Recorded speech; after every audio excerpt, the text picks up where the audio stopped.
This story teaches us that we should never decide or make a decision too early when we are in a dangerous circumstance. यह कहानी हमें सिखाती है कि जब हम खतरनाक परिस्थिति में हों तो हमें कभी भी निर्णय नहीं लेना चाहिए या बहुत जल्दी निर्णय नहीं लेना चाहिए। Let's start. There used to be a very powerful king.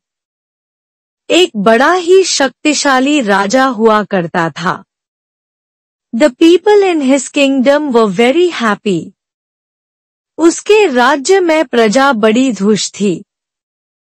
The king took great care of his subjects. वह राजा अपनी प्रजा का बड़ा ख्याल रखता था। His subjects also liked the king very much. उसकी प्रजा भी राजा को बहुत पसंद करती थी। In his kingdom, there was never any theft, manipulation or robbery. उसके राज्य में कभी कोई चोरी, हेरा फेरी, डकैती नहीं होती थी। There was never injustice to anyone in his kingdom. Lying was severely punished. उसके राज्य में कभी किसी के साथ अन्याय नहीं होता था। झूठ बोलने पर कठोर सजा मिलती थी। God also had immense grace in that state.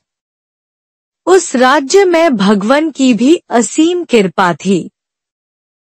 It also rained at its own time.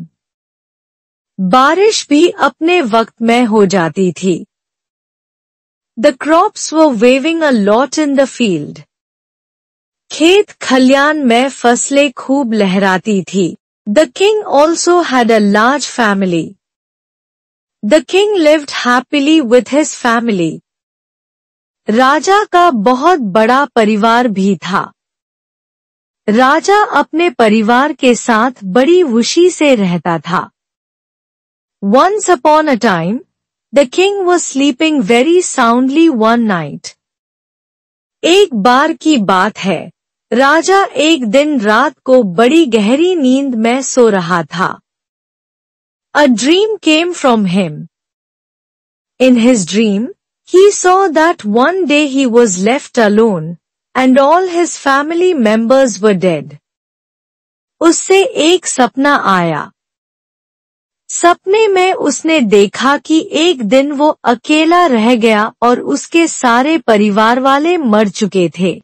Seeing this dream, his senses were blown away, his body was filled with sweat.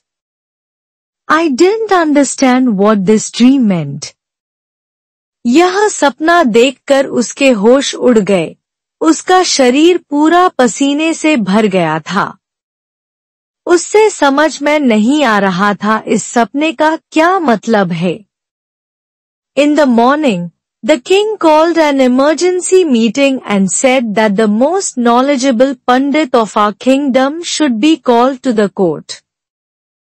सुबह होते ही राजा ने आपातकालीन बैठक बुलाई और बोला हमरे राज्य के सबसे ज्ञानी पंडित को दरबार में बुलाया जाए। The Pandit appeared before the king in court. पंडित जी दरबार में राजा के समक्ष पेश हुए। The king told Pandit the whole story of the night's dream and the king then asked Pandit what all this means.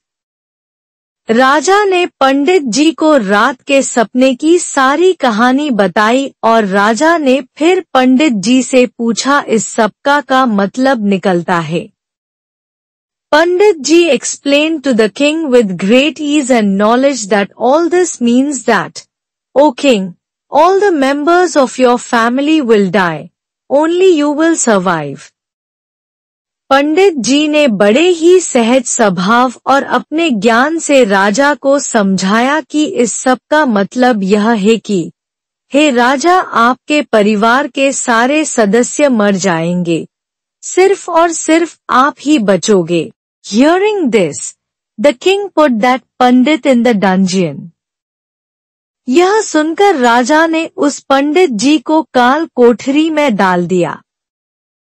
From then on, The king became more worried and started thinking again. उसके बाद से राजा और चिंतित हो गया और फिर से सोच. The king again called another knowledgeable pandit and told the whole story of his dream. राजा ने फिर से एक और ज्ञानी पंडित जी को बुलवाया और अपने सपने की सारी कहानी बताई. That knowledgeable pandit also interpreted that dream the same meaning as the earlier pandit. उस ज्ञानी पंडित जी ने भी उस सपने का वही मतलब निकाला जो पहले वाले पंडित जी ने निकाला था. What was just then? The king also put that knowledgeable pandit in the same dungeon in which another pandit was already imprisoned inside. बस फिर क्या था, उस ज्ञानी पंडित जी को भी राजा ने उसी काल कोठरी में डाल दिया जिसमें पहले से ही एक और पंडित अंदर कैद थे. In this way, the king had put many wise pandits in the dungeon till now.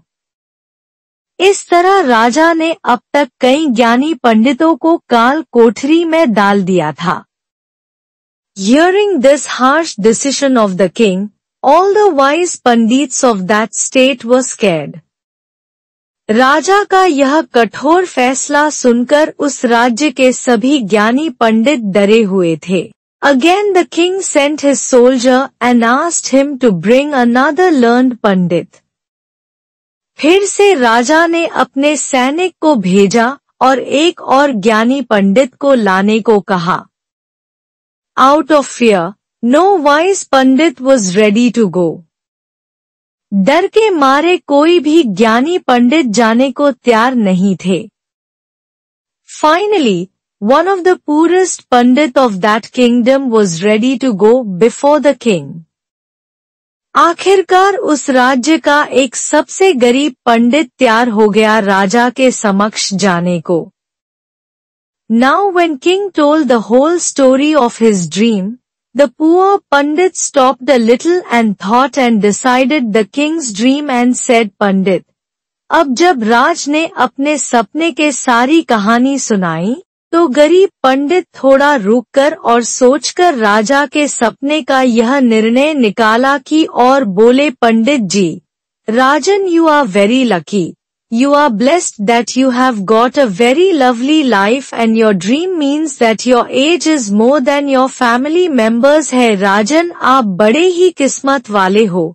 आप धन्य हो कि आपको बड़ा ही प्यारा जीवन मिला है और आपके सपने का यह मतलब निकलता है कि आपकी आयु आपके परिवार वालों से अधिक है. And oh Rajan, you are very tall and you will live a very long life. और हे राजन, आपकी आयु बड़ी ही लंबी है और आप बड़ा ही लंबा जीवन व्यतीत करेंगे. Hearing this, the king hugged the pandit and gave many gifts to that pandit.